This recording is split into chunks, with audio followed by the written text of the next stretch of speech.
नमस्कार दोस्तों, आपका फिर से स्वागत है हमारी नई वीडियो में। तो दोस्तों, आज का टॉपिक बड़ा ही मज़ेदार होने वाला है, बहुत ही बढ़िया होने वाला है। आज हम ज्ञान की बात का जो हमारा 2-3 मिनट का शुरू का सेगमेंट होता है, आज थोड़ा सा उससे वो नहीं करते हैं, वार्तालाप करते हैं। नॉर्मली श्लोक भी होंगे वो थोड़ी देर बाद।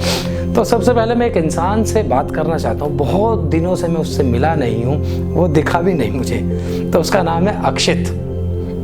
अक्षित, आप यहीं हैं? कहाँ हो?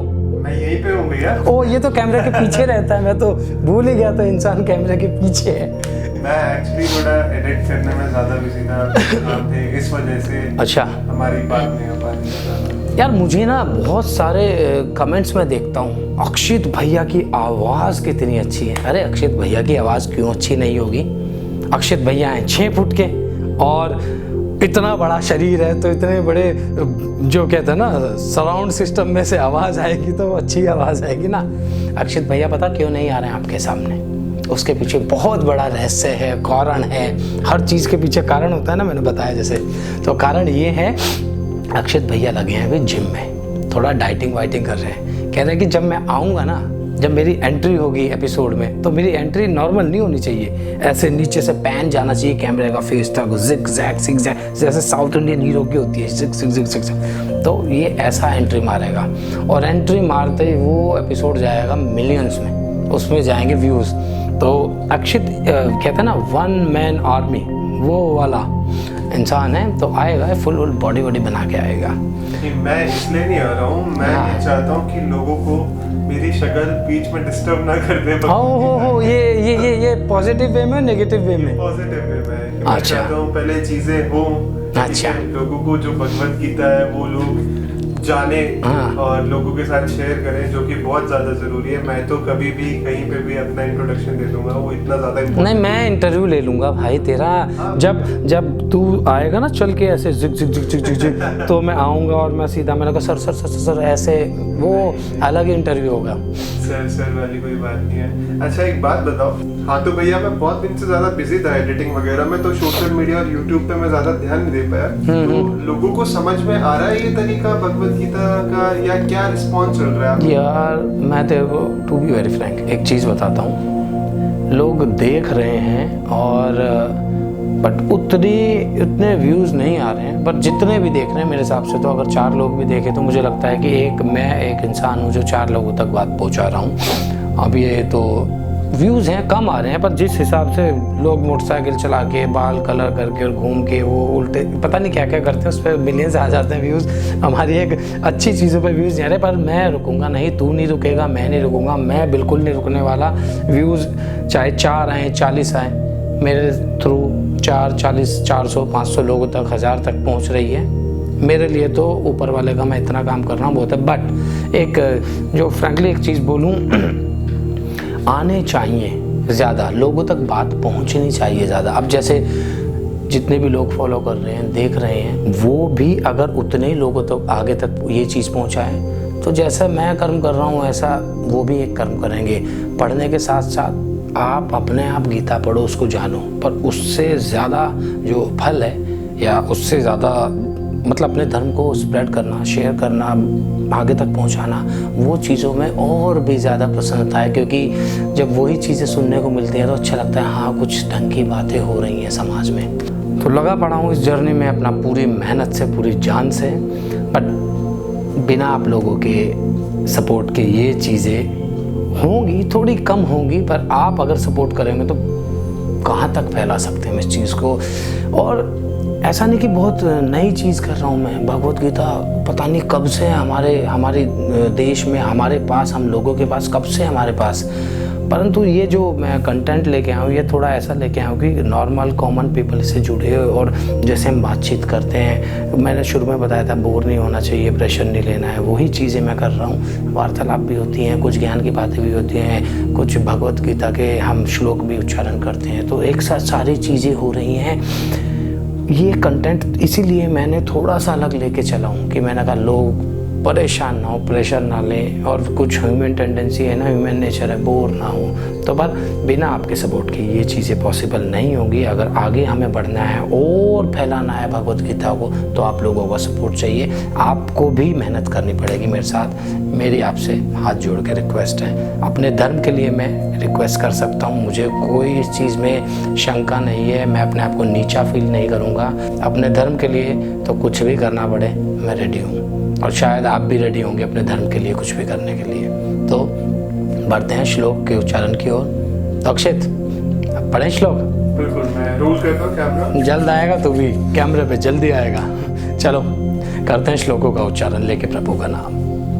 तो बढ़ते हैं श्लोक नंबर 70 की ओर। आपूर्य नाम चल प्रतिष्ठम समुद्र माप प्रविशन्ति यद्दुत तद्वत् कामा यम प्रविशन्ति सर्व स शांति मापनोति न काम कामी। इसका भावार्थ ये है कि श्री कृष्ण कहते हैं अर्जुन से कि जैसे नाना प्रकार के जल, यानी कि नाना प्रकार के जल जैसे नदी हैं और भी जो जल स्रोत हैं, सभी जल स्रोत अचल तरीके से बहते हैं। जो जिगजैग होकर, नदियों का बहाव कैसा होता है, जिगजैग होता है ना, वो बड़ी विचलित तरीके से बहती हैं और समुद्र में जाकर मिल जाते हैं। समुद्र में जाकर मिल जाते हैं, फिर भी समुद्र विचलित नहीं होता। समुद्र एक ठहरा हुआ ही रहता है, नदियों की तरह वो विचलित नहीं होता। वैसे ही बहुत प्रकार से जो इंद्रियां होती हैं, बहुत प्रकार से जो और भी कारण होते हैं, वो सब जगह से मनुष्य को घेरते हैं, परंतु जिस मनुष्य में इस प्रकार का कोई विकार उत्पन्न नहीं होता, उस आत्मा को, उस मनुष्य को परम शांति की प्राप्ति होती है। भोगों से जो मनुष्य प्रभावित हो जाए, जिस इन इंद्रियों के जो विषयों से जो मनुष्य इनके आकर्षण की वजह से या इनके विचलित होने के कारण से जो मनुष्य प्रभावित हो जाए, उसे परम शांति कभी नहीं मिलती। तो इसका तात्पर्य बहुत ही सिंपल है कि नदियाँ जो होती हैं वो जिगजैग होके आती हैं, और जल स्रोत हैं वो भी जिगजैग होके आते हैं, टेढ़े मेढ़े, बड़े तेज, कभी तेज बहाव कभी कम बहाव, परंतु एंड में आकर कहाँ मिलते हैं? समुद्र के अंदर मिलते हैं। जब समुद्र के अंदर मिलते हैं तो समुद्र में आपने देखा है कभी कभी होता है वो समुद्र के अंदर टाइड आते हैं, वो अलग चीज़ है, पर जब वो समुद्र के अंदर नदियाँ आकर मिलती हैं, कैसे समुद्र शांत रहता है फिर भी। उसी प्रकार बहुत सारी इंद्रियां, बहुत सारे आकर्षण, बहुत सारे ऐसे कारण होते हैं कि वो मनुष्य को प्रभावित करते हैं, परंतु जो मनुष्य इनसे प्रभावित नहीं होता उसे परमानंद परमात्मा की प्राप्ति होती है, ना कि उस मनुष्य को जो कि इन विचलित विचारों से, इंद्रियों के विचलित आकर्षण से प्रभावित होता है। उस मनुष्य को कभी भी परमात्मा की प्राप्ति नहीं होती। तो बढ़ते हैं श्लोक नंबर 71 की ओर। विहाय कामान्य सर्वान् पुमांश्चरति निस्पृह निर्ममो निहंकार से शांतिम दिगच्छति।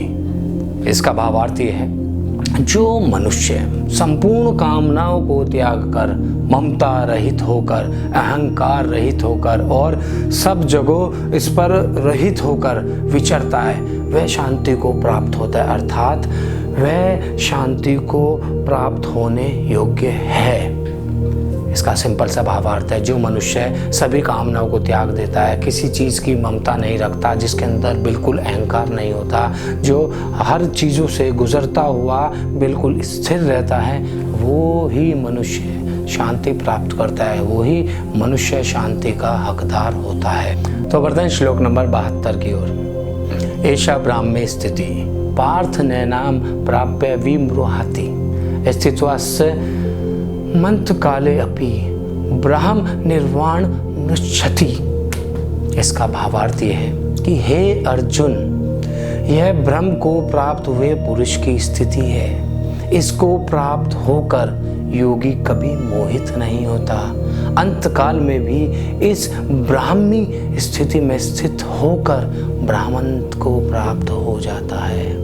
तो इसका भावार्थ ये है, तात्पर्य ये है कि श्री कृष्ण कहते हैं, अर्जुन, इस ब्रह्म को प्राप्त होकर, ब्रह्म किसको क्या ब्रह्म प्राप्त होकर, जो अभी तक मैंने इससे पहले श्लोकों के भावार्थ आपको बताए हैं कि इस ब्रह्म को प्राप्त होकर, इस ब्रह्म स्थिति को प्राप्त हुए पुरुष की स्थिति है कि वो कभी किसी चीज़ से मोहित नहीं होता। वह एक प्रकार का योगी होता है, साधु होता है। वो अंत काल तक इस ब्रह्म की स्थिति में रहकर उस मनुष्य को ब्रह्मानंद की प्राप्ति हो जाती है, परमात्मा की प्राप्ति हो जाती है। जो भी अनंत काल का जो सत्य है, उस मनुष्य को, उस इंसान को उस चीज़ की प्राप्ति हो जाती है। तो दोस्तों, मुझे भी ये प्रोनाउंसिएशन करने में दिक्कत होती है कई बार।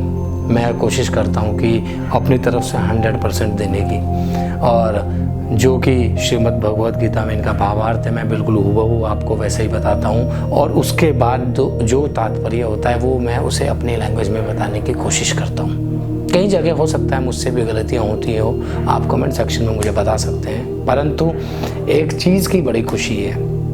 वो चीज़ की खुशी क्या है? ये जो हमारा 72वां श्लोक था, ये अध्याय 2 का अंतिम श्लोक था। बड़ी ही मेहनत करके मैंने, आपने, अक्षित ने, बड़ी हमने मेहनत की इसके पीछे। हम चाह रहे हैं कि जितना हो सके लोगों तक ये बातें पहुँचे, हमारे गीता सार का जो भी आनंद है सभी लोग ले सकें, हमारे संस्कार आगे तक जा सकें, लोगों को अपने धर्म के बारे में ज्ञान की बातें पता चलें। तो दोस्तों, आप सभी ने बड़ा प्यार दिया है और आगे देते भी रहिए, और जितना हो सके चैनल को सब्सक्राइब कीजिए, शेयर कीजिए लोगों के साथ। और एक और मेन चीज़ जो मैं आपको कहना चाहूँगा, अगर आपको कोई भी कमी, कोई भी गलती लगती है कि धर्म से रिलेटेड कुछ चीज़ गलत बोली जा रही है, या मैं बिना ना समझी में कुछ चीज़ गलत बोल रहा हूँ, तो आप मुझे डायरेक्ट कमेंट सेक्शन में लिख सकते हैं। मैं उस चीज़ को एडिट भी कर सकता हूँ, चेंज भी कर सकता हूँ, और दोबारा से उस चीज़ के ऊपर मैं वीडियो दोबारा भी बना सकता हूँ। तो दोस्तों, ऐसे ही अपना प्यार बनाए रखिए। तो मिलेंगे अगली वीडियो में अध्याय 3 के साथ। तब तक के लिए राधे राधे।